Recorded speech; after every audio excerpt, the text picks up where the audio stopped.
Hello English 151. Again, welcome to my house. Today we are going to talk about the personal essay, which is the assignment that I want you to do instead of the final project or final presentation, which would have been due during the exam period. So a personal essay is a little bit different than an academic essay, and I wanted to talk about how you're going to finish this essay and how it's different from the academic essay. So the first thing that I want to talk about is that a personal essay is anecdotal. So what's an anecdote? Some of you may know, some of you may not. So an anecdote is basically a personal story. So say I was in class and I told you a story about something that happened during my undergraduate degree. That would be an anecdote. So when I say that a personal essay is anecdotal, what I mean is that you are going to be telling your personal story about what you learned during this course. So what's different between a personal essay and an academic essay in terms of flow? So what you're trying to do is form sort of a narrative. So you're trying to form sort of a story that you want me to follow, and it's a little bit more creative than an academic essay. So I'm going to be posting on Moodle an example called The Italian Boy Scout Vandals, and it's by Robin Wrightington.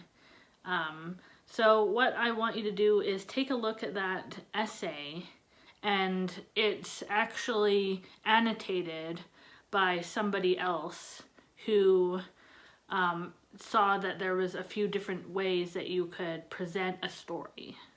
So I will be reading a little bit of an example on YouTube of the Italian Boy Scout Vandals, but not in this video because I want to get this one done quickly so that you guys can see this one as fast as possible. So for the assignment, what am I looking for? So the main thing that I want to know is, what did you learn in class? What is this course teaching you about what you're going to be doing for the rest of your academic career, basically? The next thing I'm looking for is whether or not you can make your narrative creative. So this is a little bit different than the organizational structure of an academic essay. So what order are you going to be telling your story in? Lastly, what I want to know is, can I hear your personal voice coming through in the narrative? So I'll talk a little bit about what voice means in a second. So when I talk about voice, I'm talking about something that is unique to you. It is a certain style of how you talk and how you express yourself. So some of the things that you might use to express yourself is different types of wording, different types of sentence structure, different word usage. Those types of things are what make up your voice. In other words, are you expressing yourself in a sort of unique way so that I can tell that it's actually you speaking and not just a generic student essay? So one of the main things that you should still be doing is that you should still have a main point. It doesn't need to be as rigorous as a thesis statement in an academic essay, but you still need a main point that you're trying to get across. So you should decide your main point before you begin writing, because if you sort of begin writing without knowing what the main point is, then your organization is going to be a little bit choppy. So what are my expectations for this assignment? So you don't need to use any particular style, because this is more of a creative nonfiction piece, so you don't need to use MLA. So when you're writing, you can also use sentence fragments, because sentence fragments are a sort of style that you can use. Please otherwise try to be grammatically correct. You don't need to use the sort of type of wording that you would use for an academic essay, but try to be grammatically grammatically correct, except for sentence fragments.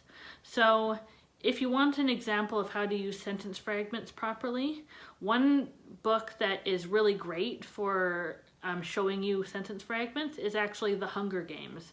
The Hunger Games has a lot of sentence fragments in it. So your narrative can be anywhere from 3 pages to 6 pages long. I'm not going to be too picky about the length. I'm more interested in the content and whether or not you can create an interesting narrative. So in this personal essay, you can use informal writing.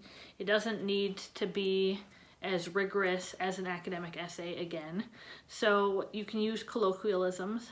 I know that I'm a little bit of a stickler for colloquialisms usually, but because this is a personal essay, you don't have to worry about that. Another thing that I would actually encourage is using your own personal stories or anecdotes in your writing. So if you have something funny or something interesting that happened to you during this class, I would actually enjoy reading that. So include that if you want. Another thing is that you can actually make your organization more creative than academic essay, because this is more of creative nonfiction. You can sort of play around with the organization a little bit. Last but not least, I still expect you to be able to edit your work. So it's not going to be exactly as the last video where I expect you to look at every single piece of organization to make it logical. You still need to make it logical, but it doesn't need to be as rigorous as an academic essay again. So that's it. Fly at her, guys. Do your best, and if you're having any issues, please email me or otherwise contact me in order to tell me that you need help or an extension. Please let me know as soon as possible if you need one of those. Have a nice day, and see you, well, I won't see you, but have a nice day. Your reward for being good students: to see my cat.